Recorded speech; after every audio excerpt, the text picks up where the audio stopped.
Hello. So today we will be studying SQL operations. SQL suppose three set operations: union, intersect, and minus. All of these set operations needs to be union compatibility, which means that all the relations which are on which this set operations will be performed needs to be union compatible. For union compatibility, two conditions are required. For first, all the relations should have same number of attributes, which means that if there are two relations on which union is executed, for example, then relation R and relation S, both of them should have same number of attributes. Secondly, the domain of both the attributes needs to be similar, which means that domain of ith attribute of R and domain of ith attribute of S should be same, and this is applicable to all the attributes. Which means that if, let's suppose, there is a table which has two attributes, namely name and SSN number, and there is another table which contains name and mobile number, then both of them are union compatible.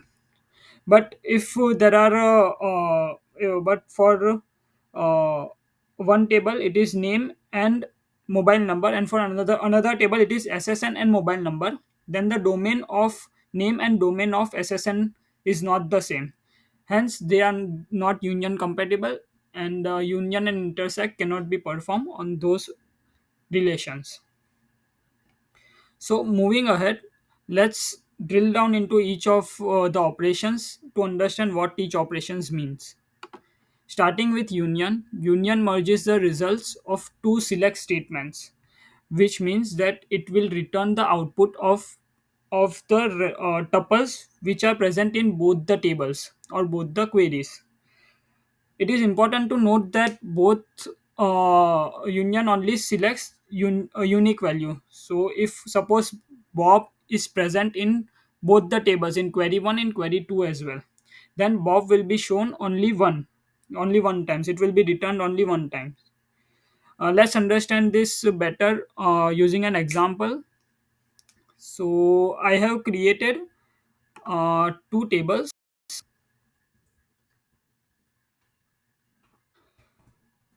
Table name is graduate student.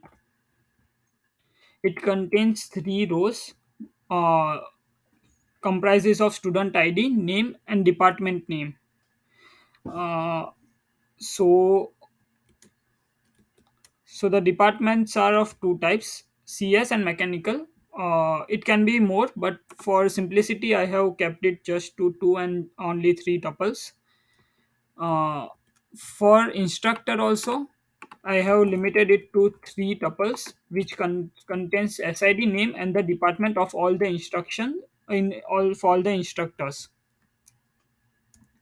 So let's perform union on both of these relations.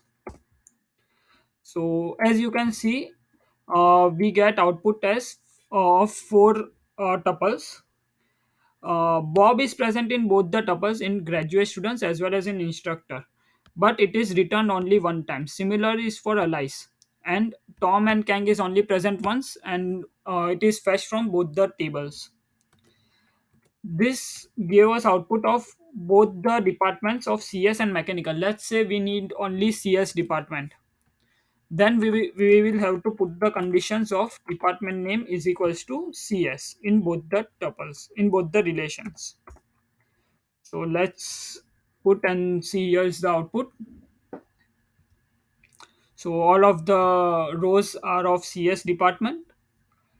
So yeah, union is pretty basic. It is.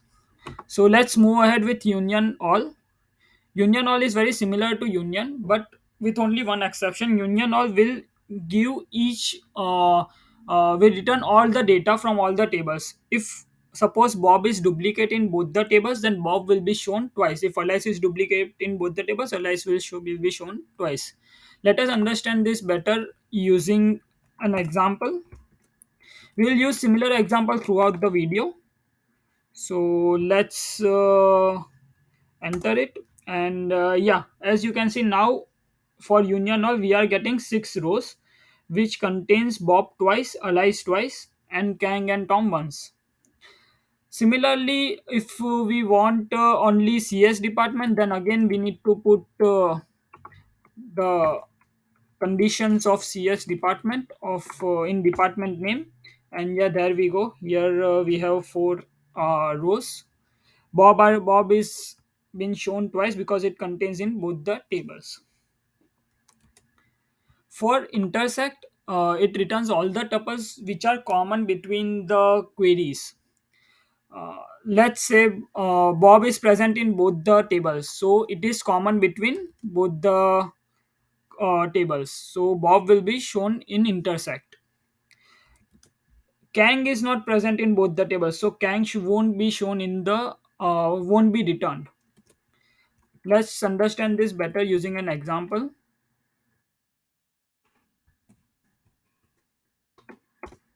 Yeah, as you can see, Bob is been returned, and also Alice is returned of mechanical department.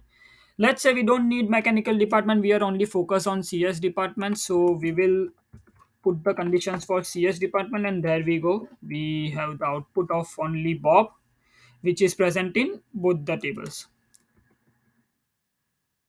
Moving ahead, we have third operator set, which is minus operator, and it only returns unique rows by the first query. So let's consider we need the student ID and name of only instructor, but not a graduate student in CS department. So it needs to be present in instructor, but they shouldn't be graduate student. So for this we have minus operator, where we will have graduate student, we will minus it with instructor. So Tom is only present as a graduate student and he is not an instructor. Suppose we need only instructors of CS department who are not graduate student of CS department. Then only Kang will be shown in the output, because Kang is an instructor and he is not a student, graduate student. So Kang is been returned here. So yeah, SQO again, to summarize all of the concepts which we have studied, there are 3 concepts: union, intersect, and minus. All of the three needs to be union compatible, which means they should have same number of attributes, and domain of the attributes needs to be same. Union will merge all the results from all the tuples, all the relations. Union all, and also union will return only unique values, whereas union all will return all the types of values. Even if it present twice, thrice, or 4 times, it will return multiple times. For the intersect, it will only return the tuples which are common in both the tables.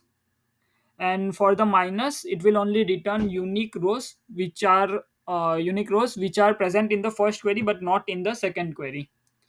So yeah, thank you so much. uh, Goodbye, take care.